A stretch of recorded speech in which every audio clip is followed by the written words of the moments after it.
ಮ್ಯಾಗ ಒಂದ ಹೂ ಐತತ್ ಮಾಡಿದ್ನೆ, ಹೂವಿನ ರಾಶಿನ ತುಂಬೈತಿ. ಏಯ್ ಯಾರೋ ನೀನು? ಏಕಾಏಕಿ ಮನೆಗೆ ನುಗ್ಗಿ ಈ ರೀತಿ ಮಾತನಾಡ್ತಾ ಇದೆಯಲ್ಲ, ಯಾರು ನೀನು? ರಾಮಾಯಣದಾಗ ರಾವಣ ಸೀತಾನ ಹೊತ್ಕೊಂಡು ಹೋಗಕ್ ಬಯೋಡಾಟಾ ಕ್ವಾಟ್ ಹೊತ್ಕೊಂಡು ಹೋಗ್ಲಿಲ್ವಾ? ಅದ ರಾಮಾಯಣದಾಗ ಸೀತೆನ ಮುಟ್ಟಿದಕ್ಕೆ ಲಂಕೆ ಭಸ್ಮವಾಯ್ತು, ರಾವಣನ ಸಂಹಾರವಾಯ್ತು. ಯಾಕ ಇದು ನಿನಗೆ ಗೊತ್ತಿಲ್ಲನ? ನಾವು ರಾಮಾಯಣ ಎಲ್ಲ ಓದು ಮಂದಿ ಅಲ್ಲ, ಈ ಅಮ್ಮನಪ್ಪನ ಸ್ಟೋರಿ ಅಟ್ಟ ನೋಡ್ತೀವಿ ನಾವು. ಬರೀ ಅವನು ಚಲೋ ಅದಾವ, ಅದಕ್ಕಿಂತ ಭಾರಿ ಅದಾವ. ಅವ್ನು ನೋಡೇ ಹಿಂಗಾಗ್ಯಾವ ನಾವು. ನನ್ನ ಮನೆ ಬಾಗಿಲಿಗೆ ಬಂದ ಭಿಕ್ಷುಕ ಹೊರಟಾಗ ಮೊದಲಿನಿಂದ. ನಾ ಭಿಕ್ಷುಕ? ನೀನೇ ಭಿಕ್ಷುಕ. ಹೌದು ಬಿಡುವ, ನಾ ಭಿಕ್ಷುಕನ. ನೀ ಎಲ್ಲಿ ಹೋಗಿದ್ದಿ? ದೇವಸ್ಥಾನಕ್ಕೆ ಹೋಗಿದ್ದೆ. ಅಲ್ಲಿ ಯಾಕೆ ಹೋಗಿದ್ದಿ? ನಮಗೆ ಸಿರಿ ಸಂಪತ್ತನ್ನ ಕೊಟ್ಟು ಕಾಪಾಡು ದೇವರೇ ಅಂತ ಬೇಡ್ಕೊಂಡು ಬರೋದಕ್ಕೆ ಹೋಗಿದ್ದೆ. ಈಗ ಯಾರು ಭಿಕ್ಷುಕರಾದ್ರು? ಇಷ್ಟೊಂದು ಸಿರಿ ಸಂಪತ್ತು ತುಂಬಿ ತುಳುಕ್ತಾ ಇದ್ರು, ಇನ್ನಷ್ಟು ಸಿರಿ ಸಂಪತ್ತನ್ನ ನೀಡು ಎಂದೋ ದೇವರ ಹತ್ರ ಹೋಗಿದ್ಯಲ್ಲ, ನೀನು ನಿಜವಾದ ಭಿಕ್ಷುಕೆ.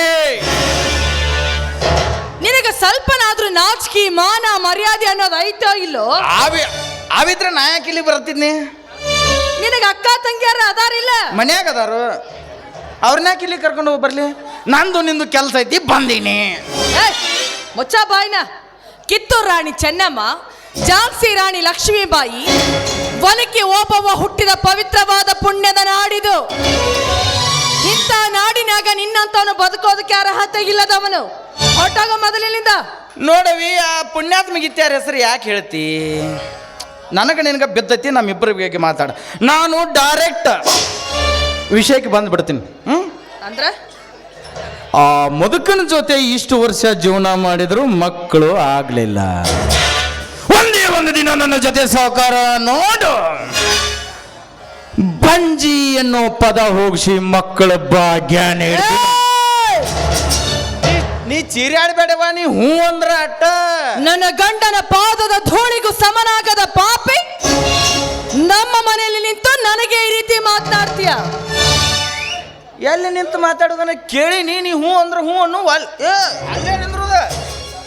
ನೀನು ಬಾಯಿ ಮಾತಿಂದ ಹೇಳೋದ್ರ ಕೇಳೋ ಗಂಡಸ ಅಲ್ಲ ಅಂತ ಕಾಣಿಸುತ್ತ. ಮತ್ತೇನ್ ಮಾಡ್ಬೇಕತಿ? ಏನು ಮಾಡ್ತೀನ? ನಿನ್ನಂತವನು ಸಾಯೋದಕ್ಕೆ ಸಿದ್ಧನಾಗಿರು.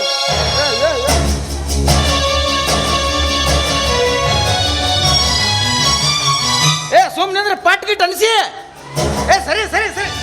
ನೀನು ಬದುಕ್ಯಾರ ಪಾರ್ವತಿ, ಇದೇನಿದು? ಮನೆಗೆ ಬಂದ ಅತಿಥಿಗಳಿಗೆ ಅನ್ನ ಹಾಕೋ ಕೈಯಲ್ಲಿ ಪಿಸ್ತೂಲ್ ಹಿಡಿದಿದೆಯಲ್ಲ? ಇವನ ಅತಿಥಿ ಅಲ್ಲ ರೀ, ಇವನೊಬ್ಬ ಗೋಮುಖ ವ್ಯಾಘ್ರ. ಏನ್ ಹೆಣ್ಮಗಳಿದಿ ಬೇನೆ? ಏನ್ ಸುಮಾರದಿ? ಏನಂದಾಳ ಗೊತ್ತನ್ರಿ ಈಕೆ? ನನಗೆ ಮಕ್ಕಳಾಗಲು ಬಾ ಒಂದ್ ದಿವಸ ಹುಟ್ಟಿಲ್ಲ ಅನಿಸ್ತೀನಿ. ಏನು ಸುಳ್ಳು ಹೇಳ್ತೇನೆ? ಪಾರ್ವತಿ, ತರಿ ಒಂದ್ ನಿಮಿಷ, ನಾ ಹೇಳಿದ್ರೆ ಕೇಳ. ಅಲ್ರಿ ಏನ್ ಹೇಳದ್ ಕೇಳ್ಬೇಕಾ? ನಮ್ಮ ಮನೆಗೆ ಬಂದು ನನಗ ಮಾತಾಡ್ತೆ? ನೀ ಅಂದಿಲ್ಲ? ಏನಂದೆ? ನೋಡು ಅವ್ರ ಸರಿ ಹೂ ಆರಿಸ್ಬೇಡ. ಸರಿ ಸರಿ ಹಿಂದೆ. ಇವತ್ತು ನಿನ್ನ ದೇಹ ಸೀಳಿ ನಿನ್ನ ರಕ್ತದ ಓಕಳಿ ಆಡ್ತೀನಿ. ಏನ್ ಹೆಣ್ಮಕ್ಳು ಸುಮಾರದಾಳು ಮರ್ಯಾಕೆ ನ್ಯಾಲ್ಗೆರ ಸುತ್ತ ನ್ಯಾಲ್ಗೆರ ಎದರ್ದೈತೆ. ಪಾರ್ವತಿ, ತಾಯಿಲ್ಲ ಪಿಸ್ತೂಲ್. ಪುಣ್ಯಾತ್ಮ, ಅದಕ್ಕೆ ದೊಡ್ಡವ್ರಿಗೆ ದೊಡ್ಡವ್ರು ಅಂದಾರ. ನಿನ್ನ ನೋಡ ಹೇಳಿರ್ಬೇಕು ಹಂಗಾರ.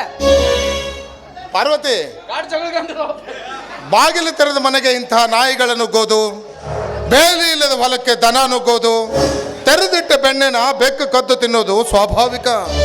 ಆದ್ರೆ ಈ ಜಮೀನ್ದಾರನ ಕೋಟೆಗೆ ಸಾಧ್ಯಲ್ಲದೆ ನುಗ್ಗಿದೆಯಲ್ಲ, ಮೆಚ್ಚಲೇಬೇಕು ನಿನ್ನ ಧೈರ್ಯಕ್ಕೆ. ಮೆಚ್ಚಲೇಬೇಕು ಮಿಸ್ಟರ್ ಜಮೀನ್ದಾರ್ ಸೂರಪ್ಪನವರೇ, ಮೆಚ್ಚಲೇಬೇಕು. ಅದಕ್ಕಿಂತ ಮುಂಚೆ ನಾನು ನಿಮ್ಮನ್ನ ಮೆಚ್ಚಬೇಕು.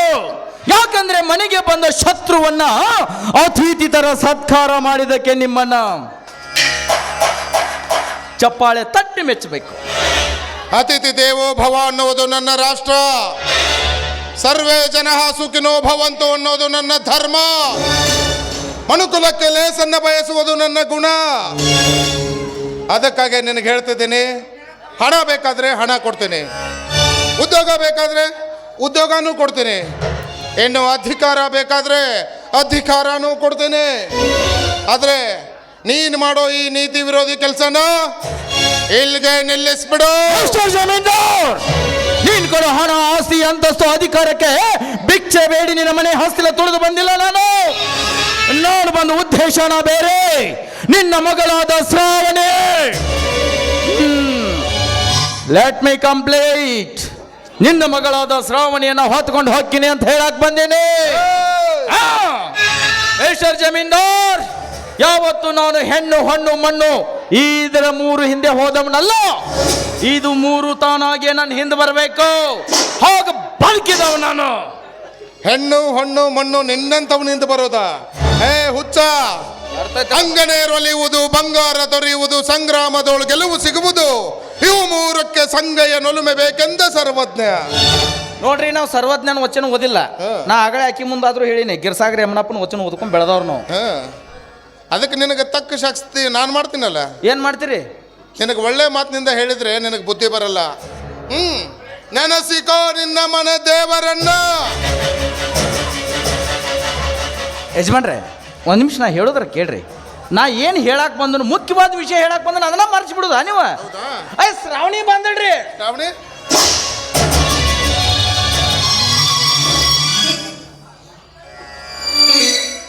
ಬದುಕಿಕೊಂಡ ಮಗನೇ. ಯಾಕೋ ಏನು, ಇವನು ಮನೆಗೆ ಬಂದು ಹೋದ್ಮೇಲೆ ನನಗೆ ತುಂಬ ಭಯ ಆಗ್ತಾ ಇದೆ ರೀ. ಭಯ ಪಡಬೇಡ ಪಾರ್ವತಿ. ಇಂಥ ಗೋಮುಖ ವ್ಯಾಘ್ರಗಳು ಹೇಗಿದ್ದಾವೆ, ಅವನ್ನ ಹೇಗೆ ಮಟ್ಟ ಹಾಕಬೇಕು ಅಂತ ನನಗೆ ಚೆನ್ನಾಗಿ ಗೊತ್ತಿದೆ. ನೀನೇನು ಭಯ ಪಡಬೇಡ. ಅಂದ ಹಾಗೆ ಶ್ರಾವಣಿಯಲ್ಲಿ ಬೆಳಿಗ್ಗೆನೆ ಜಾಗಿಂಗ್ ಹೋಗಿದ್ದಾಳೆ, ಇಷ್ಟೊತ್ತಿಗಾಗಲೇ ಬರಬೇಕಾಗಿತ್ತು. ಅದು ಬಂದ್ ನೋಡಿ. ಪಾರ್ವತಿ, ಇಲ್ಲಿ ನಡೆದಿರೋ ವಿಷಯ ಶ್ರಾವಣಿಗೇನು ಗೊತ್ತಾಗಬಾರ್ದಾ? ಸರಿ.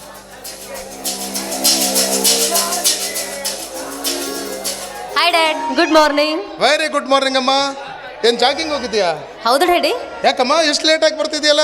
ಕಾಲೇಜ್ಗೆ ಹೋಗೋದಿಲ್ವೇನು ಇವತ್ತು? ಇಲ್ಲ ಡ್ಯಾಡಿ, ಇವತ್ತೇಕೋ ತುಂಬಾ ಬೇಜಾರಾಗಿದೆ. ಇವತ್ತೊಂದಿನ ಕಾಲೇಜ್ಗೆ ಹೋಗೋದಿಲ್ಲ. ಅಲ್ಲಮ್ಮ, ಕಾಲೇಜ್ಗೆ ಹೋಗ್ತೀನಿ ಅಂತ ಹಠ ಹಿಡಿದವಳು ನೀನು. ಅದಕ್ಕೆ ಅಲ್ವಾ ನಿನ್ನನ್ನು ಕಾಲೇಜಿಗೆ ಸೇರಿಸಿದ್ದು. ಇವಾಗ ನೋಡಿದ್ರೆ ಹೋಗಲ್ಲ ಅಂತೀಯ. ಸರಿ, ನಿನಗೆ ಹೇಗೆ ಇಷ್ಟನೋ ಹಾಕ್ಬೇಡು. ಅಲ್ಲ ರೀ, ಅವಳು ಹೇಳ್ದಾಗಿ ನೀವು ಹೇಗೆ ಇಷ್ಟನೋ ಹಾಗೆ ಮಾಡು ಅಂತಿರಲ್ಲ. ಹೌದು ಮತ್ತೆ. ಏನ್ ಹೌದು ಮತ್ತೆ? ನಾನು ನಿಮ್ಗೆ ಅವತ್ತೇ ಹೇಳಿದೆ ಅವಳನ್ನ ಕಾಲೇಜಿಗೆ ಕಳಿಸೋದು ಬೇಡ ಅಂತ. ಎಲ್ಲಿ ನನ್ನ ಮಾತು ಕೇಳ್ತ್ರ? ಈಗ ನೋಡಿದ್ರೆ ಕಾಲೇಜ್ ಹೋಗೋದಿಲ್ಲ ಅಂತಾಳೆ. ಹೌದಮ್ಮ, ಕಾಲೇಜ್ಗೆ ಹೋಗಲ್ಲ ಅಂತೀಯಲ್ಲ. ಕಾಲೇಜಲ್ಲಿ ಅಥವಾ ರೋಡಲ್ಲಿ ಫ್ರೆಂಡ್ಸ್ ಜೊತೆ ಏನಾದರೂ ಜಗಳ ಮಾಡಿದೀಯಾ? ಹಾಗೇನಿಲ್ಲ ಡ್ಯಾಡಿ. ಅದು ನಿನ್ನೆ ರಾತ್ರಿ ಕನಸಿನಲ್ಲಿ ಒಂದು ವಿಷಪೂರಿತ ನಾಗರ ಹಾವು ನನ್ನ ರಸ್ತೆಯಲ್ಲಿ ತಡೆದು ಕಚ್ಚಲಿಕ್ಕೆ ಬಂದಿತ್ತು ಡ್ಯಾಡಿ. ಕಣ್ಸಲ್ಲಿ ಬಂದಿತ್ತೋ ಅಥವಾ ಕಾಲೇಜ್ ರೋಡಲ್ಲಿ ಬಂದಿತ್ತೋ? ಶ್ರಾವಣಿ, ಈ ನಿನ್ನ ಚಿಕ್ಕಪ್ಪ ಸುತ್ತೂರಿಗೆ ಜಮೀನ್ದಾರ. ಯಾವ ಏರಿಯಾದಲ್ಲಿ ಎಂಥ ವಿಷ ಸರ್ಪಗಳಿದಾವೆ ಅಂತ ನನಗೆ ಚೆನ್ನಾಗಿ ಗೊತ್ತಿದೆ. ಅವನ್ನ ಹೇಗೆ ಮಟ್ಟ ಹಾಕಬೇಕು ಅಂತಾನೂ ಗೊತ್ತು. ನೋಡಮ್ಮ, ನೀನೇನು ಭಯ ಪಡಬೇಡ. ನಾಳೆಯಿಂದ ನೀನು ಕಾಲೇಜ್ಗೆ ಹೋಗೋದಕ್ಕೆ ನಿನಗೆ ಸೆಕ್ಯೂರಿಟಿ ಅರೇಂಜ್ ಮಾಡ್ತೀನಿ, ಓಕೆನಾ? ಶ್ರಾವಣಿ, ಅವನು ಯಾರು ಅಂತ ಹೇಳಮ್ಮ. ಆ ಮುಳ್ಳನ್ನ ಚಿಕ್ಕದಿರುವಾಗಲೇ ಕಿತ್ತಿ ಬಿಸಾಕಬೇಕು. ಇಲ್ಲದಿದ್ರೆ ಮುಂದೆ ದಾರಿಯಲ್ಲಿ ಓಡಾಡೋರಿಗೆ ತುಂಬಾ ತೊಂದರೆ ಮಾಡುತ್ತೆ. ಹೇಳು, ಅವನು ಯಾರು ಅಂತ. ಹೌದಮ್ಮ, ಆ ಗೋಮುಖ ವ್ಯಾಘ್ರ ಯಾರು ಅಂತ ಹೇಳು. ಅವನ್ನ ಹುಟ್ಲಿಲ್ಲ ಅನ್ನಿಸ್ಬಿಡ್ತೀನಿ. ಹೇಳಮ್ಮ, ಹೇಳಮ್ಮ, ಹೇಳು.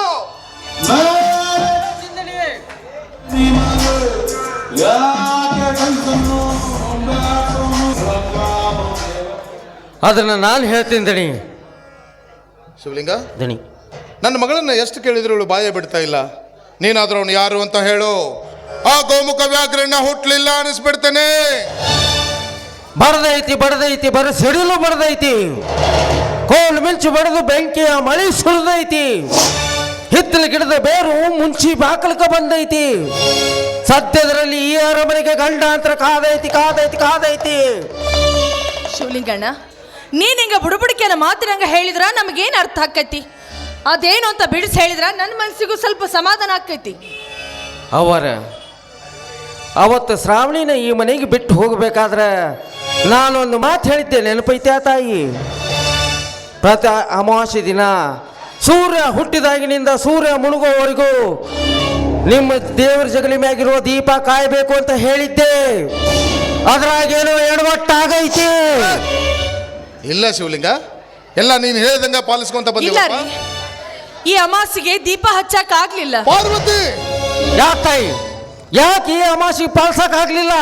ಯಾಕಂದ್ರ ಮನ್ಯಾಗ ಹೆಣ್ಮಕ್ಳು ಯಾರು ಸುದ್ದಿರ್ಲಿಲ್ಲ. ಛೆ, ಎಂತ ತಪ್ಪು ಮಾಡಿಬಿಟ್ರಿ ಅವ್ವ, ಎಂತ ತಪ್ಪು ಮಾಡಿಬಿಟ್ರಿ. ನೀವು ಶುದ್ಧ ಇರ್ಲಿಲ್ಲ ಅಂದ್ರೆ ಏನಾಗಿತ್ತು? ದಣಿಯರ್ಗೆ ಹೇಳಬೇಕಾಗಿತ್ತು. ಇಲ್ಲ, ಮನೆಯಾಗ ಇಷ್ಟೆಲ್ಲ ಆಳುಗಳದಾರ, ಅವ್ರಿಗೆ ಹೇಳಿ ಅವ್ರ ಕೈಲಿ ಮಾಡಿಸ್ಬೇಕಾಗಿತ್ತು. ಇಲ್ಲ, ಒಂದು ಮಾತು ನನಗೆ ಹೇಳಿದ್ರೆ ನಾ ಏನಾದರೂ ಉಪಾಯ ಹೇಳ್ತಿದ್ನಲ್ಲ. ತಿಳಿಲಾರ್ದು ತಪ್ಪು ಮಾಡಿಬಿಟ್ರಿ ಅವ್ವ, ತಪ್ಪು ಮಾಡಿಬಿಟ್ರಿ. ಶಿವಲಿಂಗ, ಆ ದೀಪಕ್ಕೂ ಈಗ ನಡೀತಾ ಇರೋ ಘಟನೆಗೂ ಏನ್ ಸಂಬಂಧ? ಸಂಬಂಧ ಐತಿ ದಣಿ. ಶ್ರಾವಣಿ ಜಾತಕದಾಗ ದೋಷ ಇದ್ದಿದ್ದು ನನಗೆ ಗೊತ್ತಿತ್ರಿ ಅಪ್ಪ.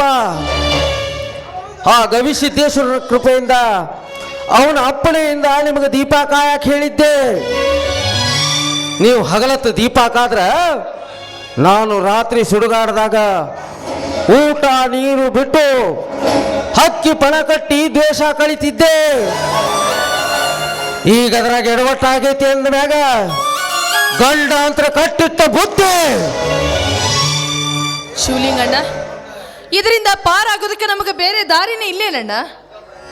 ಐತಿ ತಾಯಿ, ಒಂದೇ ಒಂದು ದಾರಿ ಐತಿ. ಏನಣ್ಣ ಅದು? ಹೇಳು ಶಿವಲಿಂಗ, ಅದೇನಂತ? ಚಿಟಿಕೆ ಚಿಟಿಕೆ ಹೊಡೆಯೋದ್ರಲ್ಲಿ ಮಾಡಿ ಮುಗಿಸ್ತೀನಿ. ಹೇಳೋದೇನಂತ? ಧಣಿ, ಆದಷ್ಟು ಬೇಗ ನಮ್ಮ ಶ್ರಾವಣಿಗೆ ಒಬ್ಬ ಉತ್ತಮವಾದ ವರ ಹುಡುಕಿ ಅವಳು ಮದುವೆ ಮಾಡಿ ಮುಗಿಸ್ಬಿಡ್ಬೇಕ್ರಿ. ಅಂದಾಗ ಮಾತ್ರ ಈ ಸಮಸ್ಯೆಗೆ ಶಾಶ್ವತ ಪರಿಹಾರ ಸಿಗುತ್ತ. ಎಂತ ಮಾತು ಹೇಳ್ದಿ ಶಿವಲಿಂಗಣ್ಣ. ರೋಗಿ ಬಯಸಿದ್ದು ಹಾಲು ಅನ್ನ, ವೈದ್ಯ ಹೇಳಿದ್ದು ಹಾಲು ಅನ್ನ. ಯಾಕ್ರಿ ನೋಡಿ, ಆದಷ್ಟು ಬೇಗ ನಿಮ್ಮ ಫ್ಯಾಕ್ಟ್ರಿ ಮೀಟಿಂಗ್ ಅಲ್ಲಿ ನಮ್ಮ ಮಗಳ ಮದುವೆ ವಿಷಯ ಪ್ರಸ್ತಾಪ ಮಾಡಿ ನನ್ನ ಮಗಳಿಗೆ ಮುತ್ತಿನಂತ ವರ ಹುಡುಕಿ ಆದಷ್ಟು ಬೇಗ ಅವಳು ಮದುವೆ ಮಾಡಿಬಿಡೋಣ. ಫ್ಯಾಕ್ಟ್ರಿ ಮೀಟಿಂಗ್ ಅಲ್ಲಿ ಈ ವಿಷಯನ? ಹೌದು, ಈ ವಿಷಯ ಹೇಳಲೇಬೇಕು. ಹಾಗಲ್ಲ ಪಾರ್ವತಿ, ಈ ಜಮೀನ್ದಾರ್ ಸೂರಪ್ಪನ ಮಗಳ ಮದುವೆ ಹಿಂದೆ ಆಗಿರಬಾರ್ದು, ಮುಂದೆ ಆಗಬಾರ್ದು. ಆ ರೀತಿ ಮಾಡಬೇಕು. ಮೊದಲು ನಮ್ಮ ಅಂತಸ್ತಿಗೆ ತಕ್ಕಂತೆ ವರ ಹುಡುಕ್ಬೇಕು. ಈ ಸುತ್ತೂರು ಸರ್ದಾರ್ನ ಮಗಳ ಮದುವೆ ರಾಜ್ಯದಲ್ಲಿ ಇತಿಹಾಸವಾಗಬೇಕು. ಅದೆಲ್ಲಕ್ಕಿಂತ ಮೊದಲು ನನ್ನ ಮಗಳ ತಂಟೆಗೆ ಬಂದ ಗೋಮುಖ ವ್ಯಾಘ್ರನ ಸುಟ್ಟು ಭಸ್ಮ ಮಾಡಿ ಬರ್ತೇನೆ.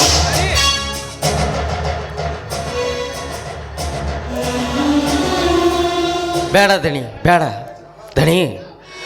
ನಮ್ಮ ಮನೆ ಅರಿವಿ ಮುಳ್ಳಿನ ಕಂಟಿ ಮ್ಯಾಗ ಬಿದ್ದೈತಿ ಅಂದ ಮ್ಯಾಗ ಅದು ಹರಿಲಾರ್ದಂಗ ಜಾಗೃತಿಯಾಗಿ ತಕ್ಕೋಬೇಕಾಗಿದ್ದು ನಮ್ಮ ಕರ್ತವ್ಯ. ಅಪರ ಸಿಟ್ಟಿನ ಕೈಯಾಗ ಬುದ್ಧಿ ಕೊಟ್ಟು ಅನಾಹುತ ಮಾಡಕ್ಕೆ ಹೋಗ್ಬೇಡ್ರಿ.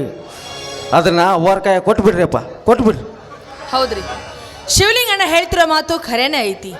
ಕೆಸರಿನ ಮೇಲೆ ಕಲ್ಲೊಗದು ಆ ಕೆಸರನ್ನ ನಮ್ಮ ಮುಖಕ್ಕೆ ಸಿಡಿಸ್ಕೊಳ್ಳೋದಕ್ಕಿಂತ ಆದಷ್ಟು ಬೇಗ ನಮ್ಮ ಶ್ರಾವಣಿ ಮದುವೆ ಮಾಡಿಬಿಟ್ರೆ ಈ ಸಮಸ್ಯೆನ ಬಗೆಹರಿತೈತಲ್ಲ.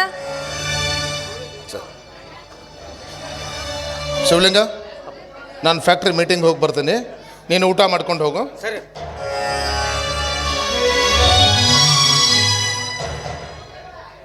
ಶಿವಲಿಂಗ, ನಮ್ಮ ಶ್ರಾವಣಿಗೆ ವರ ಹುಡುಕೋ ಜವಾಬ್ದಾರಿನೂ ನಿಂದ ಐತಾ? ಮತ್ತೆ ಪ್ರಯತ್ನ ಪಡ್ತೀನಿ ರೀ ಅಪ್ಪ. ಮರ್ಯಾಕೆ ಹೋಗ್ಬೇಡ. ಹ್ಞೂ ರೀ.